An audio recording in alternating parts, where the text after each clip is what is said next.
Après ce bref tour du terrorisme dans la dernière vidéo, retournons en Afghanistan, où la guerre vient de se terminer.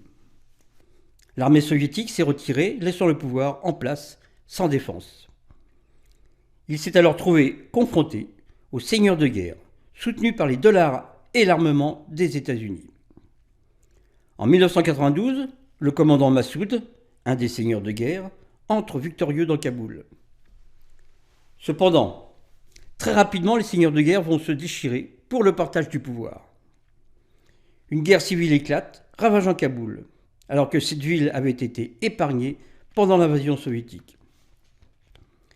La corruption va se développer, laissant exsangue la population dans une misère et la drogue, qui favorisera dès 1994 le soulèvement des talibans, issus de la tribu des Pashtuns.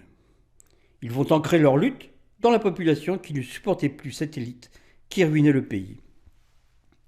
2 ans après, en 1996, les talibans reprennent Kaboul à Massoud, obligeant les seigneurs de guerre à se réfugier dans les montagnes, là où ils avaient déjà fui en 1979. Et c'est le retour à la case départ.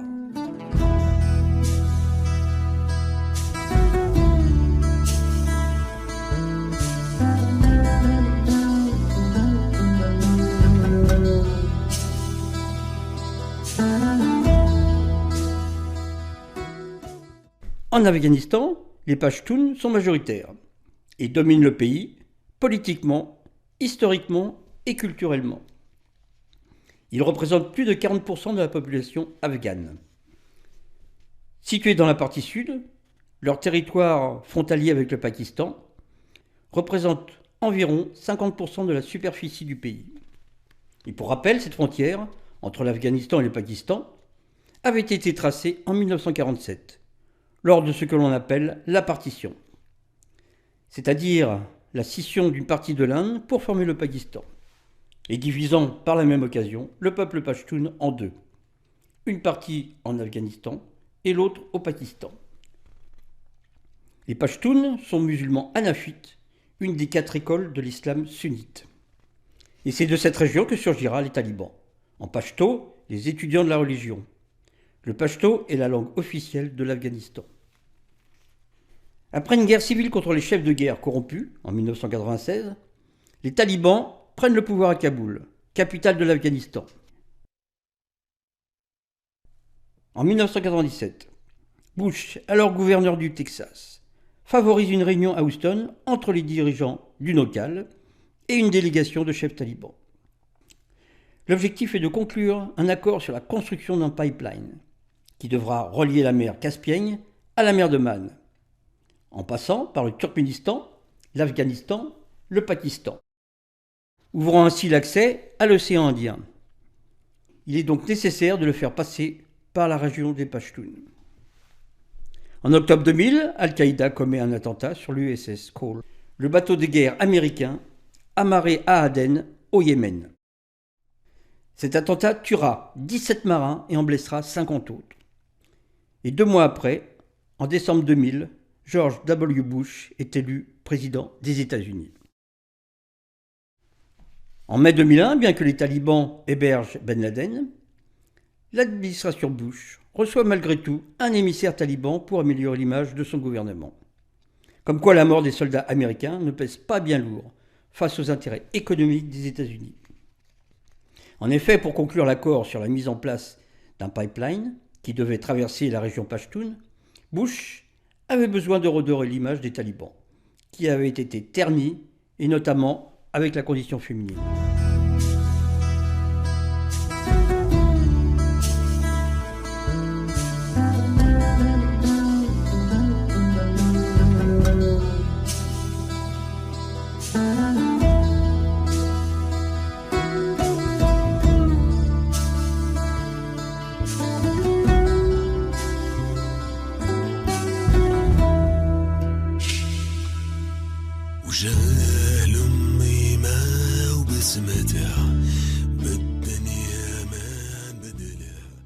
Mais après l'attentat contre les Twin Towers le 11 septembre 2001, tout va changer.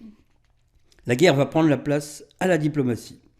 Elle sera éclair, car cela prendra seulement 2 mois pour créer la coalition internationale et repousser les talibans à la frontière pakistanaise.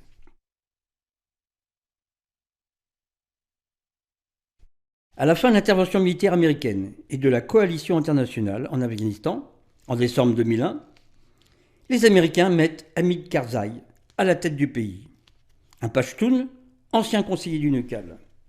Rappelez-vous, c'est la compagnie pétrolière américaine qui était initialement prévue pour la mise en place du pipeline. Rapidement, un contrat pour sa construction est signé entre Karzai et les Américains. Et les 2 sociétés américaines, Unocal et Enron, vont bénéficier de cet accord. Et pour la petite histoire, le président d'Unocal n'est autre que Dick Cheney, membre du Parti républicain. Il est devenu vice-président des États-Unis aux côtés de George W. Bush. Quant à Kenneth Lay, un autre bénéficiaire de ce contrat, pour lui c'est le renvoi d'ascenseur, car il a été le plus grand donateur lors de la campagne de Bush. PDG de la société Enron, connu pour les fraudes qui mènera sa société à la faillite en décembre 2001. Et contrairement aux déclarations de paix annoncées par Bush devant le Congrès américain et à la face du monde, au regard de l'instabilité qui régnera en Afghanistan, ce pipeline ne verra jamais le jour.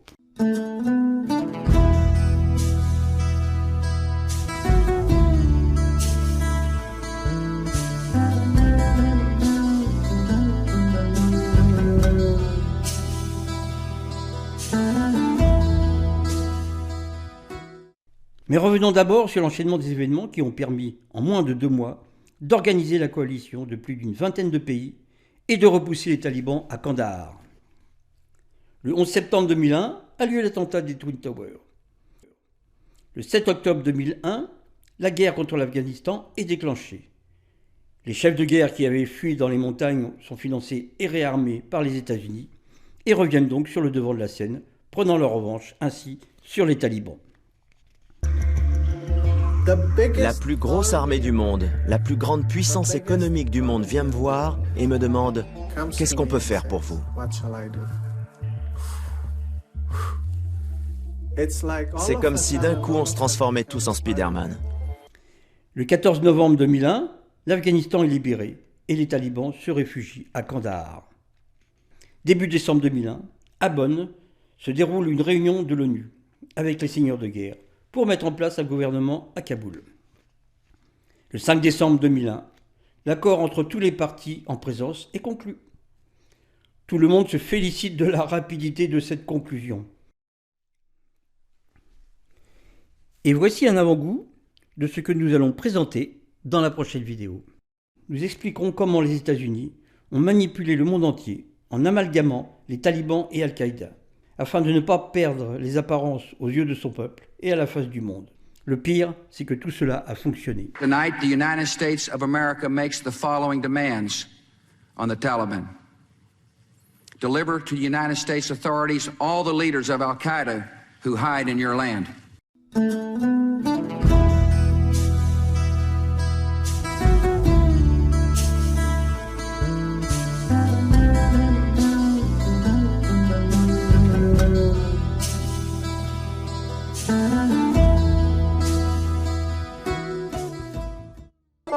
Ces images des conférences de presse filmées par les correspondants des grands médias arrivent rarement jusqu'aux écrans de télévision occidentales. J'ai envoyé tellement de lettres aux États-Unis, à l'Assemblée, au Congrès, même au gouvernement Bush. Je leur disais que les Afghans ne voulaient pas se battre, qu'il fallait trouver une alternative et que nous étions prêts à négocier.